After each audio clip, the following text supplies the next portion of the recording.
Nós, a Europa, tem a ver com a Europa, tem a ver consigo. À sexta, uma reflexão sobre a atualidade europeia. Marco Teles, do Centro de Informação Europe Direct Madeira, connosco esta tarde para uma conversa em torno dos temas da atualidade na União Europeia. Boa tarde, Marco Teles. Boa tarde, Marta. Vamos fazer uma referência ao facto de passar na Madeira o filme europeu galardoado com o prémio Lux. Essa exibição será já no dia 8. Será importante explicar o que é este prémio Lux, talvez. Começar por aí, precisamente de relembrar que o prémio Lux, portanto, é o prémio de cinema que o Parlamento Europeu promove desde 2007 e que tem, de facto, este objetivo de incentivar a indústria cinematográfica europeia e, portanto, basicamente trata-se, no fundo, de encontrar 10 finalistas e depois, entre esses 10, que têm desde logo a benesse do Parlamento Europeu contribuir com a legendagem nas 24 línguas oficiais e depois então o Parlamento escolhe o filme vencedor. Isto aconteceu, portanto, em novembro do ano passado, a última edição, a 11ª edição, e o filme vencedor foi Sami Blood. Portanto, é uma coprodução entre a Suécia, a Noruega e Dinamarca. Um filme que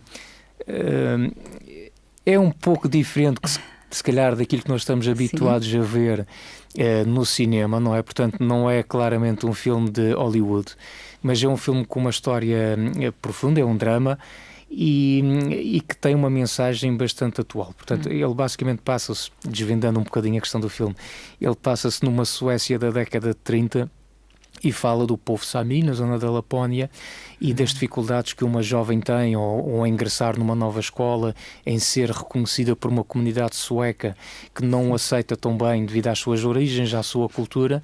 E, portanto, é um filme que fala de certa forma, de intolerância, de indiferença, de incompreensão, e fala também da coragem e de alguma rebeldia desta jovem que se quer afirmar e quer sonhar com um futuro um bocadinho melhor. E, portanto, a boa notícia é que este filme estará em exibição no dia 8 e ele surge na sequência ou num conjunto de celebrações, como se sabe, portanto o dia 9 será o Dia da Europa, é o Dia da Europa, e portanto esta celebração acontece na véspera, decorre de uma parceria, portanto, entre o Europe Direct Madeira, a escola do projeto Embaixador, a escola embaixador do Parlamento Europeu, a Escola Profissional Cristóvão Colombo e também do próprio Gabinete do Parlamento Europeu em Portugal. Portanto, entre estas três entidades concertou-se esta atividade, trazer cá o filme e, portanto, fica este convite a todo o auditório. No dia 8, a partir das 19, estará lá o cinema, a entrada é gratuita.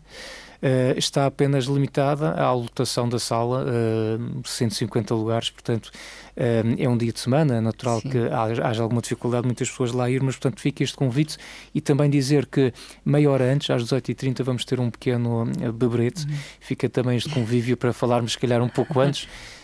Antes da entrada. Exatamente. Há outras iniciativas que de certa forma assinalam o Dia da Europa já sábado, portanto já amanhã, pelas 16 horas, acontece a final do concurso gastronómico que foi promovido também em parceria com o Centro de Informação Europe Direct. Esta é uma atividade que nós desenvolvemos do Europe Direct Madeira em parceria com a deputada Cláudia Monteiro de Aguiar. Aliás, é digamos que uma relação que já vem de algum tempo, quase uma tradição de anualmente promover um concurso aberto à população. Portanto, nós desafiamos em equipas 2 pessoas a se inscreverem e reproduzirem uma receita de um Estado-membro na área da doçaria. E, portanto, nós tivemos 30 equipas inscritas e amanhã vamos ter a final, em que consiste a final, portanto, na Praça da Autonomia, em Câmara de Lobos, a partir das 4. Estas 30 equipas vão trazer a receita que reproduziram dos 28 Estados-membros. E esses bolos, essas tartes, vão estar em exposição. Haverá um júri de 3 elementos especialistas que terão este desafio de provar estas 28 iguarias e decidir entre elas quais são as 5 melhores, porque essas 5 equipas vencedoras, portanto 10 elementos ao todo, serão premiados com uma viagem a Bruxelas durante 3 dias, com uma visita, já se sabe, obrigatória ao Parlamento Europeu E o interesse também desta iniciativa é que, terminada esta degustação e encontradas as equipas vencedoras, haverá um chá das 5 com os bolos que foram reproduzidos por estas equipas e por mais algumas iguarias também vamos juntar, e é um convívio aberto à população, portanto quem estiver na zona ou quiser ir lá provar estas receitas,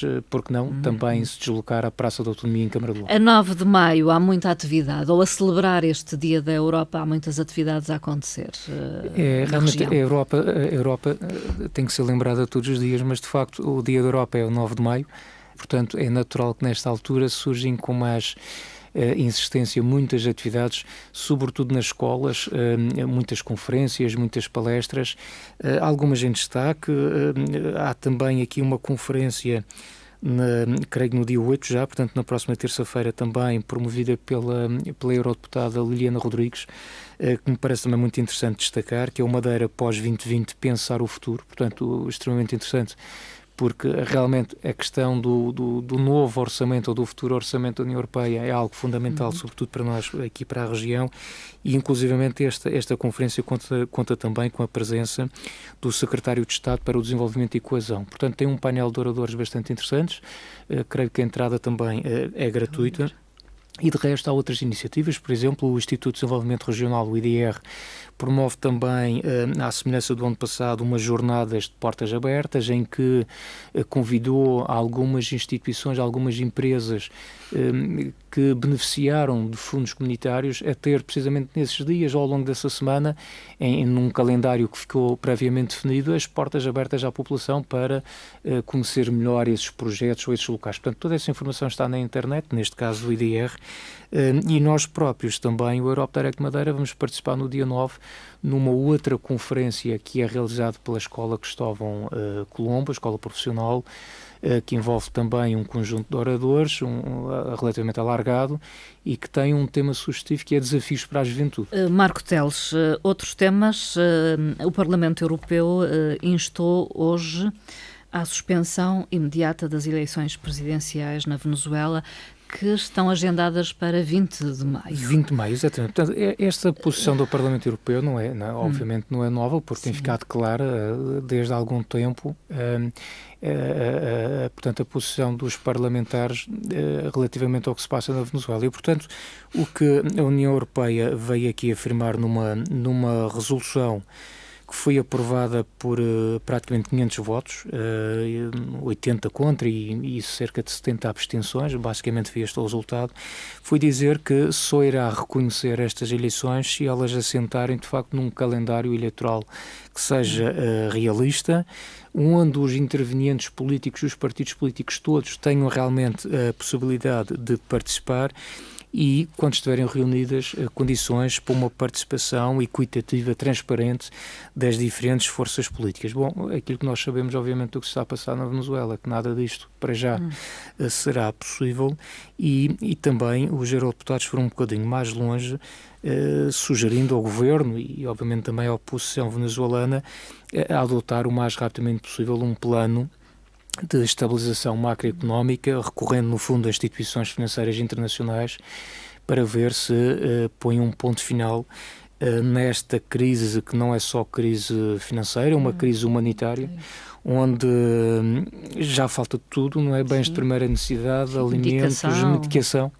Os relatos são cada vez mais chocantes em relação ao que se passa na Venezuela e, portanto, este ponto e esta tomada de posição do Parlamento Europeu é, no fundo, dar continuidade à posição que tem manifestado já há muito tempo. Marco Teles, cada vez se ouve mais falar do quadro financeiro plurianual 2021-2027. O que é isto? É um palavrão, não é? Portanto, há dias fiquei espantado esta semana com esta necessidade de explicar, mas os quadros financeiros plurianuais sempre existiram. Neste momento nós estamos no 2020, quadro não é? financeiro plurianual que vai o período 2014-2020, portanto conhecido como o 14-20 ou 2020, muito, e que deu origem à estratégia 2020, não é? Portanto, a estratégia Portugal 2020, que encaixa neste quadro plurianual. Bom, desmontando isto em linguagem muito simples, para começar, dizer que o quadro financeiro plurianual é, no fundo, o orçamento da União Europeia a longo prazo.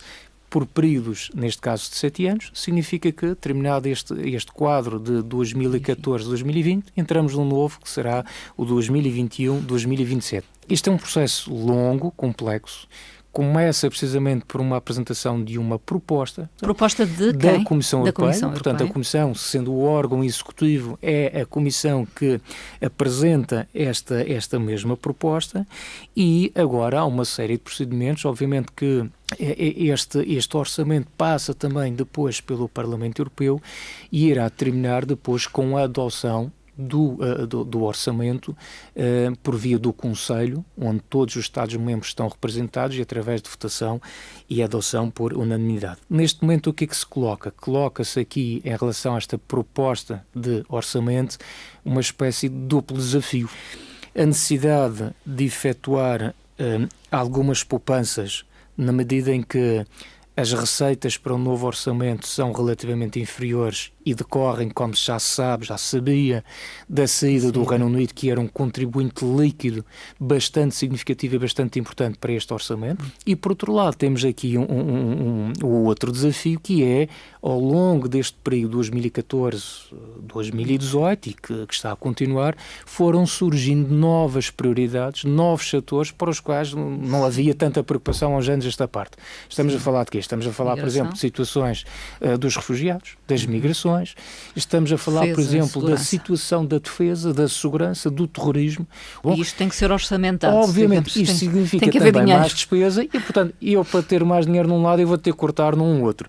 E aqui é que a situação se complica, porque nesta proposta da Comissão Europeia fala-se de cortes onde na política de coesão, portanto, esta política de coesão, fala-se num corte de 6%, e na PAC, ou seja, na política agrícola comum, 5%. Ora, quer a PAC, quer a questão da política de coesão, são duas áreas fundamentais para o nosso país. Bom, quando a gente fala daqui da política de coesão, nós estamos a falar, sobretudo, daquele financiamento que é destinado, a aproximação das realidades de cada país. Portanto, é aquele financiamento que representa, no atual orçamento de 14-20, representa praticamente 1/3 do orçamento geral da União Europeia, e que visa o que a Marta está a referir precisamente, que é de aproximar os Estados-membros, aproximar as regiões, atendendo às diferenças que existem, as diferenças de desenvolvimento territorial, social e por aí afora, e obviamente que para o nosso país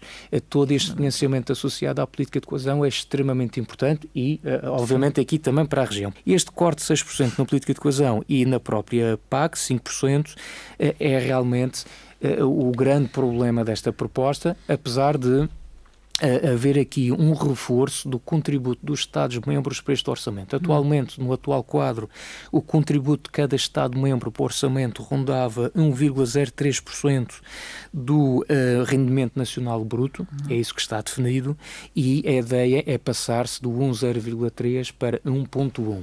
E também a Comissão foi mais longe, dizendo que, se não houvesse este corte que se está aqui a falar ao nível da política de coesão e da política agrícola comum, este orçamento europeu implicaria não um contributo de 1,1% por parte de cada Estado-membro, mas de cerca de 2%, e que, neste caso, na opinião de Jean-Claude Juncker, quando apresentou esta proposta, seria demasiado, e que seria, no instante, seria logo recusado, rejeitado pelos Estados-membros. Esta é uma proposta, como se notou nesta semana, reuniu consenso em todas as forças políticas. Ninguém gostou desta proposta inicial. O próprio Presidente da República, sempre contido nas suas afirmações, mas fez questão de dizer que, efetivamente, isto era um mau ponto de partida. Foi esta a expressão que utilizou. É de facto um mau ponto de partida, mas que era preciso agora trabalhar, e portanto o período de discussão espera-se que venha a ser longo, mas espera-se também que venha enfim, é para concluir até quando?